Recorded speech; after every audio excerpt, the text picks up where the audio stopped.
Bayangin kalau semakin banyak daerah yang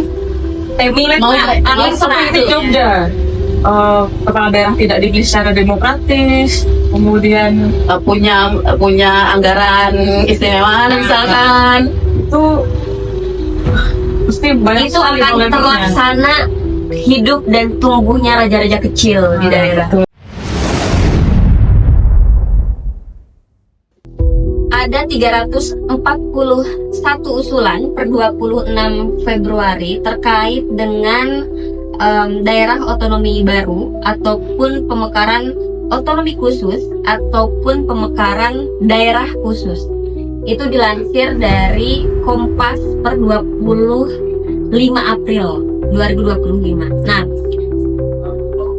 data atau kasus tersebut itu berkorelasi dengan apa yang sekarang lagi hype gitu untuk dibicarakan di berbagai forum sebetulnya. Misalnya forum-forum akademik ataupun forum-forum diskusi yang sifatnya non formal begitu. Itu juga yang melatar belakangi kenapa hari ini kita berkumpul. Sebetulnya kita berkumpul kan bukan hanya di dokumentasi dalam bentuk begini ya, tapi banyak sekali di tongkrongan-tongkrongan yang itu tidak terekam tapi lumayan cukup sangat analitis. Misalnya soal desentralisasi asimetris begitu, atau soal republikanisme, atau begitu juga soal kekerasan seksual dan lain halnya.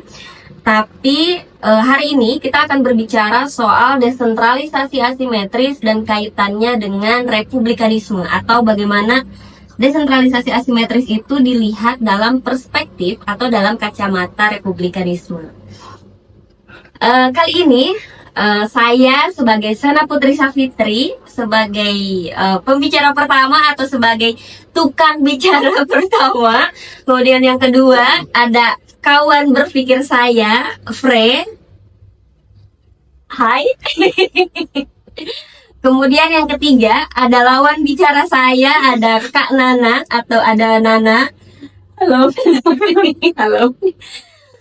Yang akan menemani saya dan kita semua untuk menyoal atau mendiskusikan bagaimana desentralisasi asimetris dalam perspektif republikanisme.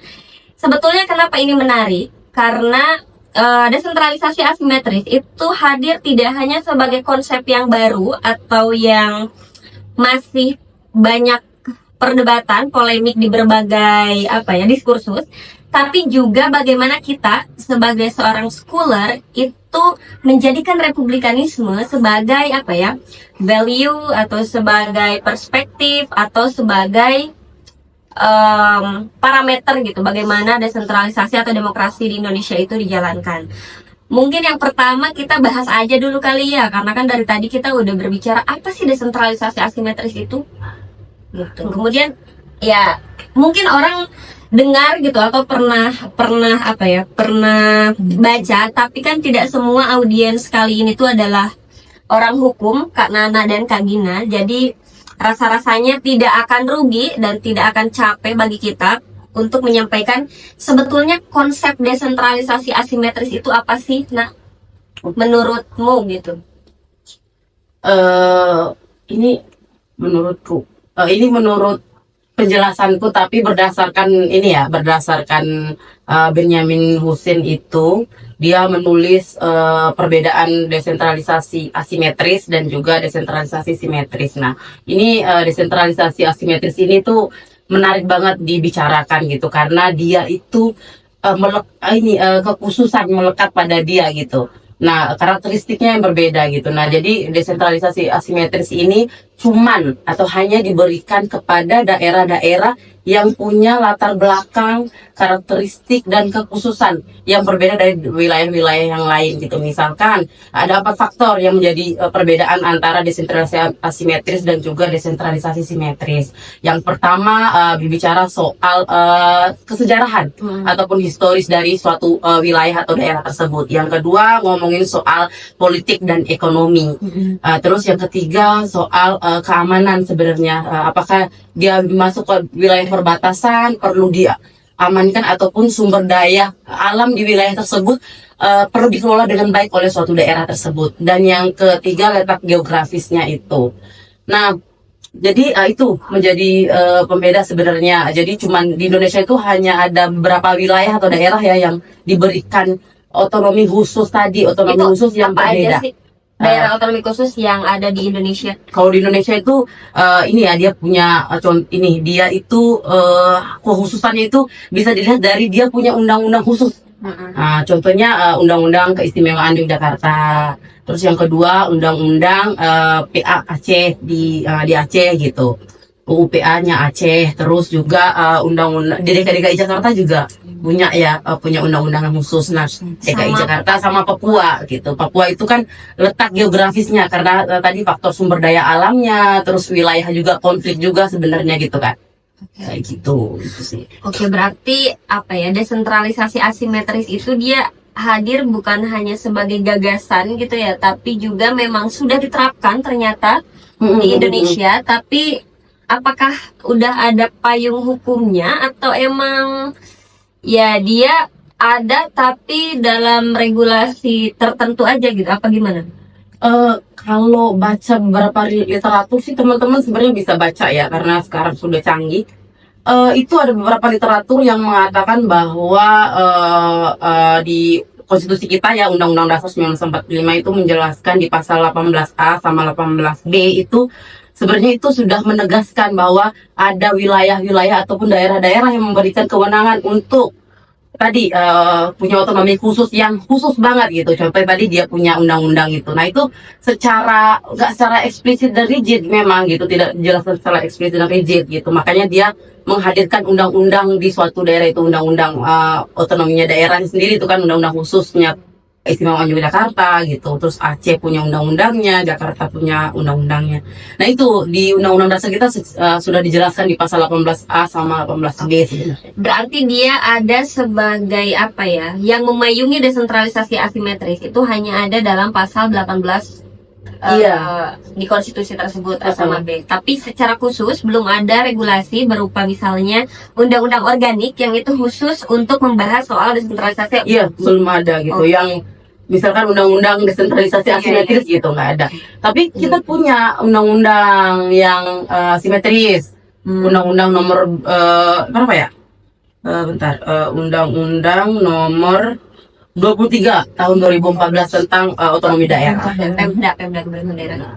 Oke, nah menarik ini kenapa? Karena kan tadi kamu bilang ya bahwa kita udah punya gitu regulasi yang simetris. Nah, sebetulnya apa sih yang membedakan? Apakah itu hanya penambahan kata asimetris dari simetris menjadi asimetris gitu? Atau apa bedanya gitu? Kenapa namanya tuh desentralisasi asimetris sedangkan tadi ada regulasi yang sifatnya simetris? Itu maksudnya gimana? Ya, tadi sebenarnya sudah sedikit banyak aku jelasin di pertama tadi ke Frey dan Sena. Jadi kan ada pembedanya. Kalau simetris itu suatu daerah atau wilayah itu dia mendapatkan itu. Jadi kalau kata siapa ya Hussein itu tadi, Benyamin Hussein ini tadi, dia bilang kalau desentralisasi simetris itu dia menerapkan prinsip satu ukuran untuk semua atau one size fits all. Berarti gitu. homogen. Iya, jadi dia berlaku untuk semua wilayah gitu. Makanya ada Undang-Undang 23 2014 tentang otonomi daerah. Itu kan simetris gitu, desentralisasi simetris gitu. Nah, kalau asimetris ya tadi yang dia punya 4 faktor tadi. Kalau misalkan contoh kita ambil contoh DIY gitu. Dia punya latar historis atau sejarah. Ternyata dia pernah mendorong kemerdekaan Indonesia. Dia juga bahkan pernah dijadikan tempat ibu kota gitu ya sementara gitu. Nah, di situ di Jalan 0 km itu kan kantornya. Oke, berarti intinya dia adalah daerah yang dia tuh punya kedaulatan kekhususan gitu ya. Misalnya DIY Aceh itu kan dengan syariat Islamnya, kayak misalnya tidak boleh berboncengan di daerah-daerah tertentu gitu ya. Benar. Jadi hukum Islam yang sangat kental berangkat dari kultur atau budaya, lalu itu menjadi ketertarikan atau kekhususan daerah itu sendiri sehingga dia layak diberikan benar, sebagai benar. desentralisasi asimetris. Tapi kaitannya dan kenapa gitu harus hadir dalam perspektif republikanisme? Ya, sebenarnya menarik kalau dikaitkan dengan pembahasan awal dari Sena tadi bahwa ada 341 usulan yang masuk entah itu kaitannya dengan DOB. pengusulan daerah otonom baru atau usulan untuk diakui sebagai daerah khusus, daerah istimewa. Nah, yang salah satunya adalah Solo tadi itu. Kalau dikaitkan dengan konteks republikanisme yang akan kita angkat kali ini, salah satu pemikirannya kan menekankan pada kebebasan sebagai non-dominasi ya, bahwa kenapa begitu banyak daerah tuh ingin diakui sebagai daerah otonom baru atau diakui keistimewaan, kekhususannya. Nah, itu apakah daerah-daerah itu ingin lepas dari dominasi kekuasaan pusat itu? Oke. Atau memang dia punya karakteristik yang memang layak untuk diakui sebagai daerah khusus atau istimewa itu tadi, seperti daerah-daerah yang sudah ada saat ini, Jogja atau Aceh itu tadi sebagai contohnya. Ya. Berarti apa ya, republikan sebenarnya apa sih maksudnya republikan? Kalau adakah literatur gitu yang membahas soal itu? Barangkali kalau tadi kan lebih ke implementasinya, kenapa keterkaitan atau korelasi republikanisme itu dengan desentralisasi asimetris. Tapi gagasan republikanisme itu aja kan dia udah sebagai gagasan sendiri ya, bukan hanya sebagai gagasan desentralisasi asimetris. Jadi apa ya, topik kita kali ini tuh adalah menggabungkan dua gagasan gitu. Nah, gagasan republikanisme ini tuh bagaimana itu sehingga itu layak diterapkan ke desentralisasi asimetris? Aku tadi sebelum ini tadi baca sih sebentar gitu. Ya, si desentralisasi asimetris ini sebenarnya bentuk penjabaran atau turunan dari si konsepnya republikanisme itu tadi. Karena tadi ngomongin soal bahwa di desentralisasi asimetris itu dia kasih kewenangan ya khusus untuk beberapa daerah gitu ya, yang dipilih itu punya kewenangan khusus ataupun otonomi khusus dia gitu. Nah, itu konsepnya si republikanisme soal non dominasi pusat itu gitu. Artinya kan yang akan mengatur si daerah itu tuh si daerah itu gitu. Jadi pusat itu powernya itu dibatasi, berkurang gitu, nggak dominasi gitu. Kalau kita merujuk ke literasi dan atau literatur begitu, itu kan republikanisme itu pernah ditulis oleh Robert ya, iya. Soal ya gagasan dalam berbagai dimensi soal republikanisme. Berarti kan kalau saya lihat atau saya bisa simpulkan dari obrolan kita kali ini, republikanisme itu ya dia hadir sebagai gagasan baru yang berupa nilai gitu. Benar. Nilai artinya nilai tanpa dominasi, kemudian nilai yang asertif, kemudian nilai yang akomodatif, kemudian pluralisme, artinya saya sebagai warga negara bukan hanya sebagai penduduk yang dalam bentuk dilegitimasi dalam KTP misalnya, tapi ya saya sebagai warga negara gitu. Warga negara itu kan ya yang mempunyai hak dan kewajiban, bukan hanya misalnya dipolitisasi dalam misalnya yang 5 tahun sekali begitu, yang pemilu kita baru hadir angka saja. Betul, eksistensinya hanya diakui pada saat pemilu doang gitu. Berarti apa ya, keterkaitan antara desentralisasi dan republikanisme itu satu soal apa tadi? Soal non-dominasi, kemudian apalagi tuh? Soal bagaimana mendorong partisipasi politik lokal. Dominasi dalam hal ini tentu saja bagaimana dominasi pusat kepada daerah.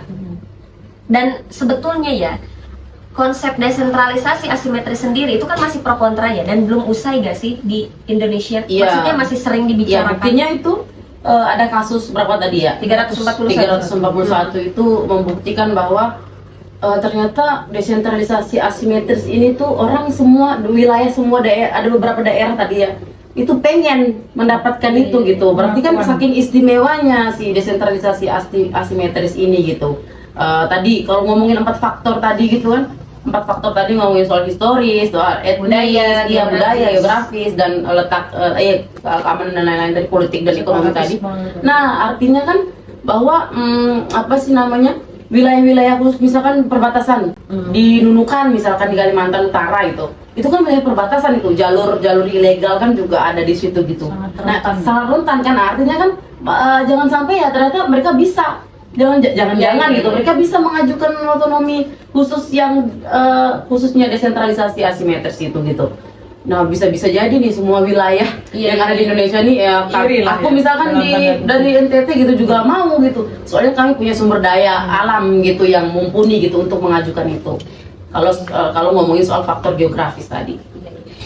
Oke, berarti kan catatannya ada banyak barangkali ya. Kalau misalnya kita mau menerapkan gagasan si desentralisasi asimetris ini dalam konsep yang sifatnya itu adalah United Corridor gitu, atau bahasanya adalah koridor ya negara kesatuan gitu. Iya. Karena kan ya Indonesia tuh kan kalau kata Bagus Mulyadi itu salah satu negara menjadi negara rujukan yang berhasil dalam tanda petik ya, karena dia negara kepulauan tapi masih bisa menjaga persatuan. Itu kan sangat hebat. Tantangan, apalagi pulau-pulau kita kan sangat banyak kalau dihitung ya.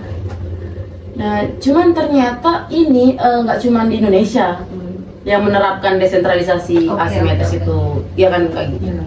Mana aja tadi? Spain, ada Spanyol, terus ada Inggris, United Kingdom ya, Kanada, Belgia, dan Italia.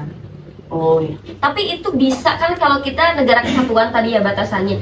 Tapi konsep desentralisasi asimetris itu memungkinkan nggak sih sebetulnya ya kalau kita kaji lebih dalam untuk diterapkan di Indonesia? Kalau tadi kan yang disebutkan contohnya adalah negara-negara bagian ya atau federasi gitu. Maksudnya Gimana tuh? kan udah diterapin. Ya maksudnya yang sebetul-betulnya ada berupa undang-undang organik gitu yang mengatur soal kalian kalau mau mengajukan daerah otonomi khusus misalnya atau daerah otonomi baru asalkan memenuhi syarat atau parameter A, B, C, D gitu. Mungkin nggak sih? Atau justru itu memecah belah persatuan? Mungkin dengan adanya fenomena ratusan usulan tadi itu ya, seakan-akan berlomba-lomba meminta pengakuan negara atas keistimewaan dan karakteristik unik daerah masing-masing, itu mungkin akan mendorong munculnya payung hukum baru, bahkan yang khusus mengatur terkait desentralisasi asimetris tadi. Iya, atau jangan-jangan ya amandemen yang keberapa ini ya, kelima ya ini ya. Nanti undang-undang dasar itu kan bisa memuat itu sebenarnya. Bisa lebih diriliskan lagi ngomongin lagi pasal 18A dan 18 AB terus tambah lagi pasal 18 berapa itu yang khusus untuk jelasin desentralisasi asimetris yang kemudian nanti ya akan ada payung hukum yang secara nasional gitu. Yang khusus lagi turunannya kan, turunan dari pasal-pasal itu kan ada undang-undang yang baru yang berbicara soal desentralisasi asimetris tadi, karena kan harusnya ada batasan memang gitu. Jangan sampai semua wilayah mengakui, karena kan dia punya keuntungan sebenarnya ketika dia khusus tuh dia misalkan dari segi sumber daya istimewa dana gitu. Jadi kan anggaran dia itu kan beda dengan daerah-daerah yang lain. Nah, sebenarnya itu sih kayaknya ya menurutku pribadi ini faktor kenapa banyak banget itu wilayah atau daerah itu yang mengusulkan untuk menjadi desentralisasi otonomi khusus tadi asimetris itu tadi itu untuk mendapatkan tadi anggaran lain pendapatan tapi hambatan kan senang apa ya keuntungan itu sejalan dengan hambatan gitu ya atau ya hal yang positif konsekuen gitu. Setiap pilihan pasti ada konsekuensi, setiap yang positif itu juga nggak lepas dari konsekuensi yang negatif. Misalnya kalau tadi ada dana khusus, sumber daya berupa dana khusus atau dana istimewa, tantangan yang didapatkan itu juga pasti kan melekat bersamanya tuh, misalnya lemahnya instansi pemerintah setempat gitu, atau kayak hambatan-hambatan ketika ya nggak sih? Ketika daerah diberikan kekhususan itu, misalnya nih saya adalah pusat, kalian adalah daerah, saya ACC kalian untuk menjadi daerah yang otonom gitu, ya otonom baru DOB, sebagaimana desentralisasi asimetris. Tapi apakah kamu layak menguasai atau bukan menguasai bahasanya apa ya? mengatur mengelola rumah tanggamu sendiri gitu. Terlepas dari misalnya ada banyak sekali hambatan, misalnya soal sumber daya, mungkin pemerintah daerah. betul, kemudian instansi pemerintahannya. Ya kalau DIY kan khususnya istimewa banget ya, karena dia punya dua pemimpin gitu. Kan ada gubernur, dia juga Ada raja. sultan, sebagai sultan atau sebagai raja gitu di daerah itu gitu. Ini siapa yang warga Jogja? Nggak ada. Aduh, nanti kita tanya KTP-nya mana, KTP mana.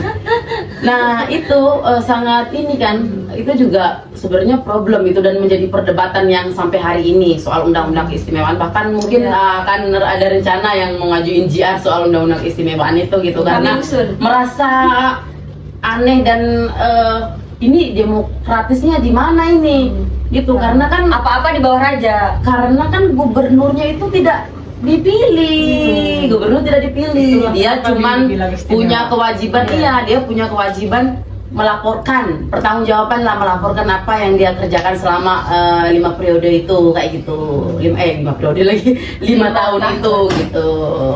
Terus nanti naik lagi yang sama gitu, nah kayak gimana itu kan?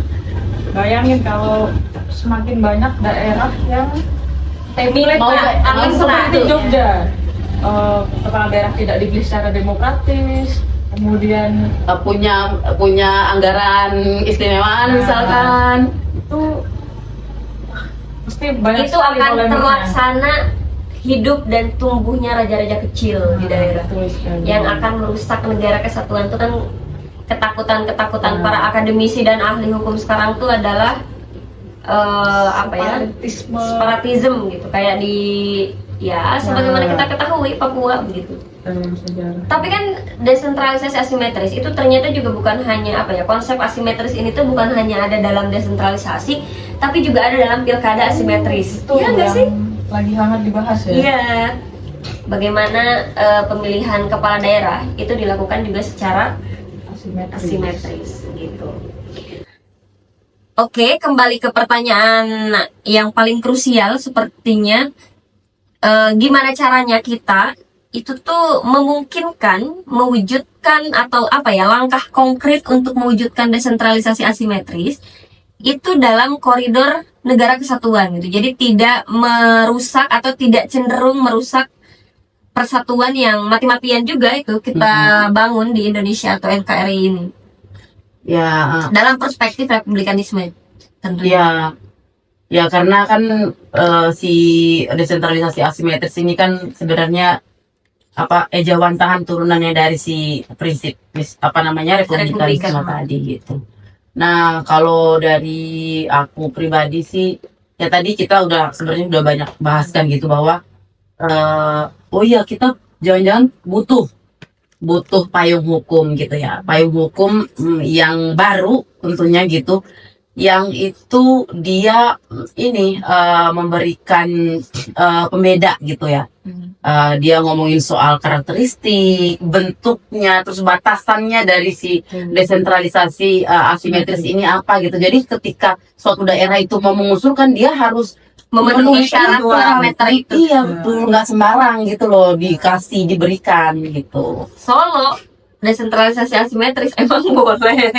Iya makanya gitu, jadi jangan sembarang di daerah gitu yang diberikan sama pusat si desentralisasi asimetris ini, nanti aku juga ngusulin nanti, atau enggak kamu ngusulin atau enggak boleh gitu ya. Iya betul. Berarti langkah konkretnya adalah dengan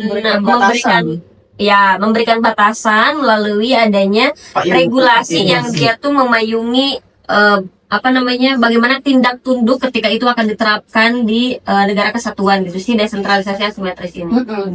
Karena kan itu ada undang-undang Otsus Papua, ada undang-undang keistimewaan, ada undang-undang masing-masing Aceh, iya. Terus mereka jalannya tuh masing-masing gitu. Nggak ada sih payung hukum yang menaungi itu gitu, yang menaungi si undang-undang di daerah 3 daerah tadi gitu ya. Sehingga akhirnya kan mereka jalannya tuh kayak nggak serampangan juga. Jadi nggak ada keterhubungan gitu. Padahal kan mereka ini sama-sama diberikan kewenangan khusus tadi atau desentralisasi asimetris tadi. Berarti apa ya, itu parsial gitu ya, ego sektoral itu. Iya bisa jadi. Berarti iya sih. Ya kalau bisa sih ya ada gitu ya. Payung hukum Karena dalam konstitusi. Karena kita nggak bisa juga membatasi, maksudnya secara gamblang menegaskan bahwa udah nggak ada lagi daerah atau wilayah yang mau mengajukan iya kan otonomi khusus tadi gitu, karena kami sudah tidak menerima, kan nggak bisa kayak gitu. Jangan sampai ada beberapa wilayah di Indonesia ini, khususnya di wilayah perbatasan yang sangat butuh itu. Kayak yang Kalimantan itu ya. Iya itu ngomongin dari segi ekonomi misalkan, itu kan juga perlu gitu. Itu pasti mempermudah Kemendagri juga kan untuk Memetakan. menilai mana yang layak, mana yang tidak Yang layak tidak untuk disetujui sebagai daerah otonom baru. Siapa tahu ada daerah yang tidak terima. Wah, benar. Misalnya usulan dia ditolak. Mm-mm. Loh, daerah itu bisa kok, daerah saya nggak bisa misalnya. Karena apa dasar Subjektif, penolakan ya. itu tadi? Iya, Intinya. makanya harus ada Karena di tidak ada payung hukum benar. tadi.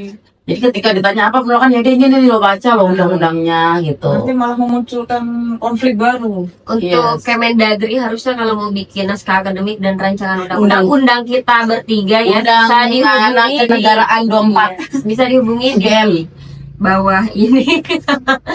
Terus yang kedua apa nih? Selain membuat payung hukum untuk menyatakan dengan jelas kedudukan dan statusnya dalam konstitusi itu soal desentralisasi asimetris. Yang kedua apa nih? Ada nggak langkah konkret apa selanjutnya? Ya tadi memungkinkan Komunikasi pusat dan daerah mungkin ya. Oh berarti Bagi lebih ke mekanismenya. iya, Maksudnya iya. taktisnya gitu. Kalau tadi kan ngomongin soal idealitasnya harusnya kayak gimana. Kalau sekarang Kalau tadi kan sudah kejadian, baru kita kasih solusinya. Kan usulannya sudah terlanjur tadi, sudah masuk 341. Nah kalau ini lebih ke mitigasinya mungkin. atau ya tadi pertegas lagi di konstitusi gitu. Ya nanti ya tugasnya si pembuat undang-undang dasar ini, yang amandemen undang-undang dasar ini nanti tuh yang harus ya mereka harus liatin dim daftar inventaris masalah di Indonesia ini gitu. Salah satunya tadi sih soal desentralisasi asimetris itu gitu. Jadi ketika buat undang-undang dasar ini, dasar konstitusi kita kan, itu harus tegas, jelas dan rigid. clear and clean ya. Iya betul. Berarti yang kedua ya soal mekanismenya, soal bagaimana memperkuat dialog atau komunikasi dari pusat ke daerah. Biar tujuannya ya untuk merajut, membina kesepahaman gitu. Menyelaraskan kan, sepaham tuh bukan berarti seragam. Artinya kan desentralisasi asimetris ini itu menghargai, menghormati perbedaan kebinekaan di setiap daerah atau keunikan daerah masing-masing. Jangan sampai dengan diakomodirnya keunikan daerah itu malah memunculkan separatisme baru di daerah. Karena merasa, ini rumah tangga saya sendiri, saya gak berhak. Pusat tidak berhak lagi. Boyolali rencana ada desentralisasi asimetris. Boyolali sih masuk ke dalam daerah istimewa Solo. Kan Pakualaman Daerah istimewa Solo. Pakualaman kan Solo itu kan Pakualaman ground. Enggak kan daerah istimewa masih diajuin, belum daerah Iya, istimewa. jangan mengendaku dong. Emang boleh kok maksa. Jadi itu sih. Oke sih, barangkali ya konklusinya adalah sampai hari ini itu masih menjadi gagasan dan diperbincangkan dalam berbagai elaborasi lagi. betul, masih diperbincangkan dalam bentuk berbagai diskursus akademik dan akademik, dan itu sih pandangan kita ya. Ya, Itu dari kita. nah itu dari kita. Gimana? Komen di bawah ini. Terima kasih. Pagi ya?